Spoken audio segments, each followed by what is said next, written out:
Thank you, Mr. Speaker, and thank you to the member opposite for her very personal and powerful words. Women's History Month in BC takes place in October in commemoration of the Persons case. According to the Canadian Encyclopedia, Edwards v. AG of Canada, aka the Persons case, was a constitutional ruling that established the right of women to be appointed to the Senate.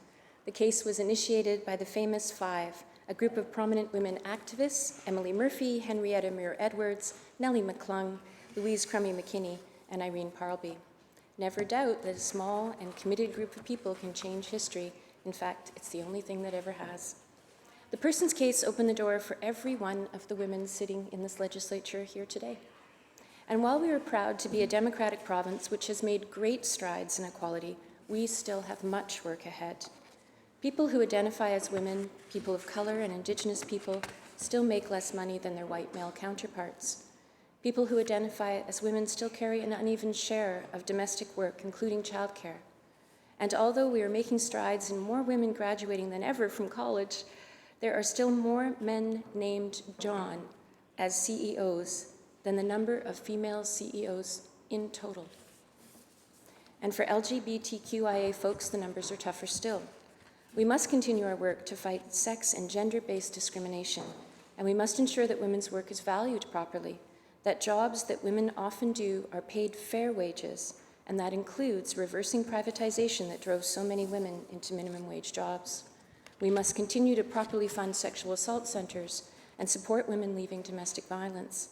Supporting the work of organizations helping these folks is paramount. We must continue to lessen the load for LGBTQIA folks by legitimizing their presence and inclusion in society in every way.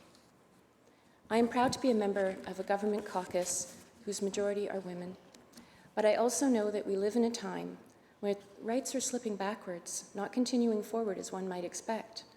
The recent changes in regard to Roe v. Wade in the US and the changing political climate worldwide reminds us that hard-won rights can be and are being eroded. We must ensure that women are present in the new economy, and I'm particularly worried about research coming out of the US showing the slide backwards of women in tech from 2020 to 2021 by 2.6%. This Women's History Month, as we all celebrate the successes we've gained, let's all commit to doubling down on what needs to happen, both at home and around the world, to ensure equality for all. Thank you, Mr. Speaker.